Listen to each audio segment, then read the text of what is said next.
Esos miles de soldados tenían como un refuerzo de otros 100 soldados. Cuando la primera legión se veía en aprieto en el campo de batalla, entonces venía el refuerzo. Eso es refiriéndome a los tiempos antiguos, ¿verdad? En que los romanos tenían su ejército y así ellos marchaban en contra del enemigo. Entonces, cuando ese espíritu me dijo, me voy porque ahora viene mi hermano, yo entendí, ¿verdad?, que iba a continuar al otro día. Y de verdad, cuando el espíritu salió, la muchacha volvió al conocimiento. Y yo entonces dije, bueno, mañana yo sé que voy a continuar con la liberación de esta joven. Recuerdo que al otro día era lunes y nosotros acostumbramos ir al monte los lunes. Y la joven fue. Cuando estamos haciendo la cadena para orar, que yo dije, desautorizo todo espíritu inmundo. ¡Bum! Cayó la muchacha otra vez. La misma. La misma. Cuando me acerco, me dice el demonio, yo soy el hermano del que usted sacó anoche. Pero ahí fue menos la lucha porque ahí duramos hora y media. Con la misma. Sacando, sí. Yo tengo una pregunta de aquí atrás. Señor, nosotros tenemos un público aquí en el en vivo y Wilma no se aguanta esta pregunta. Vamos a permitir que Wilma...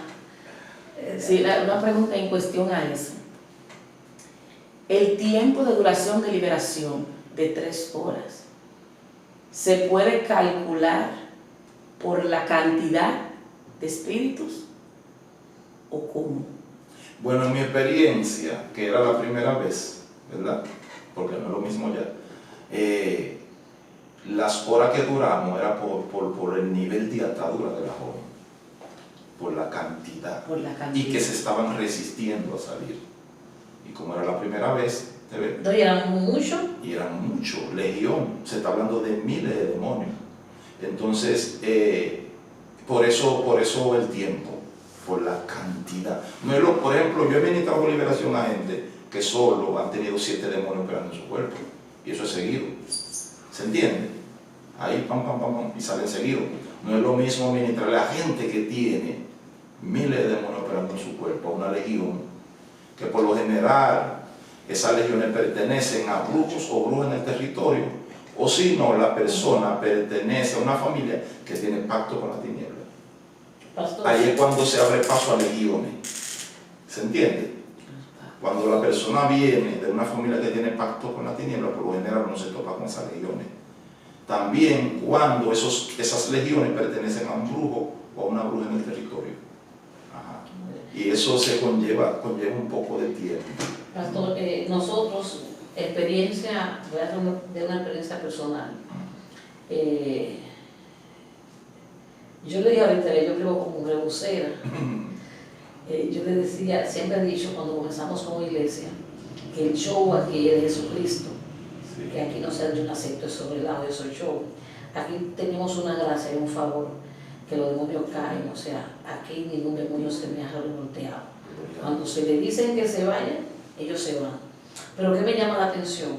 Que me ha tocado que oro por una persona, reprendo al demonio y cuando vuelvo a ministrarle le devuelvo el demonio. Y le reprendo el mismo demonio y algunas veces he llegado prácticamente frustrada delante del Señor. ¿Qué ha pasado? Entonces lo que he recibido es que la persona vuelve y lo ubica y la puerta se abierta.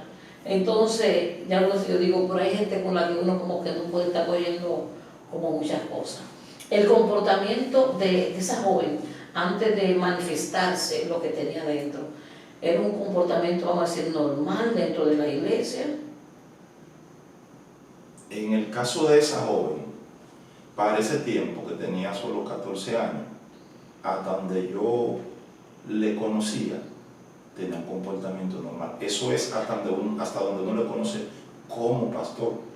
Porque a veces las personas desarrollan, ¿verdad?, un estilo de vida fuera de la congregación, ¿verdad?, allí en su familia, lejos de uno, de una manera, y cuando están en la congregación se muestran de otra manera. No sé si me explico. ¿Ven? Entonces, según mi conocimiento, el comportamiento de ella era un comportamiento normal, que eso es un poco extraño para la cantidad de demonios que tenía adentro, pero entiendo lo siguiente: los espíritus no andan improvisando. Cuando ellos llegan a la vida de una persona, llegan con un propósito. Sí. un objetivo. La idea del espíritu era, porque en el caso del Gadareno los demonios eran de violencia y de locura. En el caso de ella no eran de locura ni de violencia, Había destrucción. sino que había en ella espíritu con intención de arruinar los jóvenes de la iglesia. De destruir, ¿no? ¿Se está entendiendo? Sí. O sea que con cada quien ellos tienen un propósito, un plan. Entonces por eso yo decía que en el caso de la joven, respondiendo su pregunta, se veía normal. Eso era según la vista, ante la vista humana, pero detrás había un propósito a través de ese cuerpo y era arruinar los jóvenes de la congregación. ¿Sí? Pastor, luego de la liberación, el comportamiento de la joven, ¿ella tenía conocimiento de lo que estaba pasando en su vida o ella desconocía? No, ella desconocía. Recuerde que le acabo de explicar que solo tenía 14 años. Ella desconocía. Porque algunas veces dentro de la iglesia tenemos prácticamente infiltrados Sí, que saben lo que están que haciendo. están conscientes. Esos son muchas veces son brujos, brujas que se filtran para llevar a cabo su plan. Y algunas veces te hacen un tiempo como cristiana Normal. ¿Tienes alguna experiencia que me cuente de eso? Allá me han visitado muchos brujos, muchas brujas. Pero no te digo brujos participando de la iglesia. Claro, yo he tenido brujas ya que se convierten, solo que todos los domingos caen al piso y ruedan y los demonios empiezan a salir. Le digo porque no son libres totalmente, porque tienen un propósito, estar ahí como infiltrado, haciéndose pasar por cristiano, por cristiana, con la intención de traer destrucción a la iglesia. No son libres totalmente, porque para ser libre totalmente usted tiene que tener la decisión. Entonces hay personas que vienen pero no entregan lo que tienen. Yo recuerdo en una ocasión allá me llegó un grupo y empezó a ir y me dijo que quería servir al Señor. Yo le dije, no hay problema, pero yo sé quién es Él. Y normal. Y me dice un día, le quiero entregar los cuadros que yo tengo. Yo dije, no hay problema, démelo. Me los dio el altar, los cuadros, y los quemamos en el monte. Pero él no se entregó de corazón. Él me estaba haciendo una pantalla, me entregó los cuadros, porque ya él no necesitaba los cuadros para seguir operando, porque hay brujos que llegan a un nivel que ellos no necesitan más, nada más su botella que puedan tener, o algún instrumento. ¿Usted se entiende? ¿Usted entiende? Sí. Porque hay brujos que tienen su altar y sus cuadros. Hay otros que usted va a su casa y no encuentra un solo cuadro, pero son brujos de verdad. Ningún altar. Ningún altar, pero son brujos de verdad. Y tienen sus instrumentos de practicar. Entonces ese no fue... Yo pienso, pastor, escúcheme, yo pienso que hay más brujos sin altar que con altar. En el sentido de que no tienen los cuadros. Que no tienen los cuadros que la visible, tienen. porque el altar está ahí. Que no está un altar visible. Sí. En el caso de ese señor, yo entendí porque él me entregó todos los cuadros que tenía, mas no entregó algo que él tenía, que de verdad que se entregaba eso. Era una clara señal de que quería ser libre y servir a Jesús. ¿Te puedes saber decir qué es eso? No, ese señor tenía una botella que cuando uno de los hijos le caía, porque cuando uno de los hijos le caía, él destapaba la botella y se la pasaba por aquí, se levantaba como que no tenía nada. Y yo estaba esperando que él viniera a mí y me declarara y entregara. ¿Usted tenía conocimiento de esa botella? No, yo nunca la vi, pero sabía, porque me habían dicho. ¿Tenía el conocimiento? Sí, me habían dicho, claro. Y de verdad que era brujo, digo era porque ya murió. Pero entonces empezó a ir a la iglesia y duró un tiempo y luego dejó de ir. Entonces le decía que ese no fue libre porque nunca quiso entregar. Pero la intención de él era ser libre o la intención era operar desde dentro de la iglesia. Ellos van, lo que pasa es que no pueden. Y al no poder, como no tienen la intención de servir a Jesús y de ser libre, terminan retirándose. Yo he tenido miembros de la iglesia y terminan yéndose, se van. Terminan yéndose, claro. Y no renuncian, no. No renuncian. Algunos de ellos no renuncian porque sus propios demonios le amenazan. Sí. Y le dicen si entrega, si le da para atrás el pacto, si te conviertes de verdad, te matamos a ti y a tu familia. Sí, esa es la amenaza. Y ellos entran en ese temor. Ese miedo. Porque yo le hablo esto porque yo me encontré con uno que estaba tirado en cama allá en la comunidad del Salado. Entonces se me dijo, no me puedo convertir porque si me convierto voy a tener problemas. Ajá. A mí me lo han dicho. Pasado.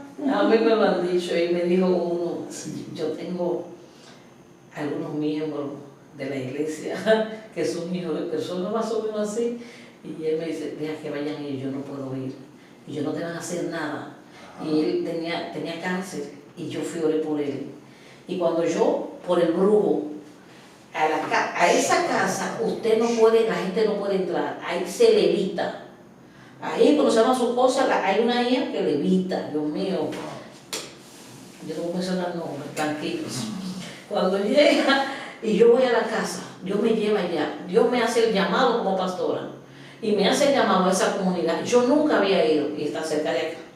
Y cuando yo voy a la comunidad, donde yo comienzo a predicar el evangelio, es en esa casa.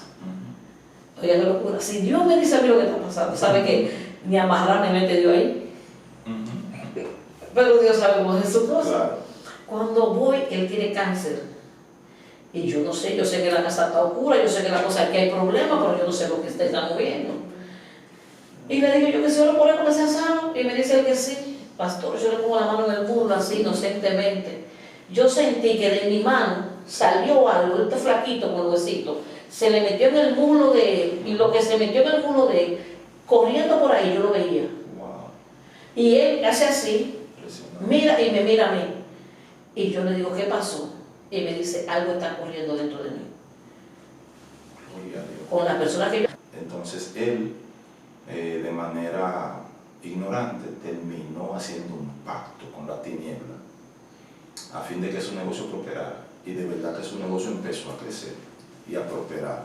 Tanto así que se convirtió en suplidor de las tiendas de allá de Barahona, la ciudad de Barahona. Parece tiempo, Sí. ¿verdad? Yo no había nacido, pero sí me cuenta mi mamá y mi hermana mayor. En fin, cuando iba aflorando todo, creciendo todo, de repente el demonio visitó a mi papá y le pidió entonces su primera gallinita, que era la primera hija de la familia, mi hermana mayor. Cuando mi mamá se enteró de eso, sacó un machete y le dijo, si le entregas te mato. ¿Sabe qué hizo mi papá?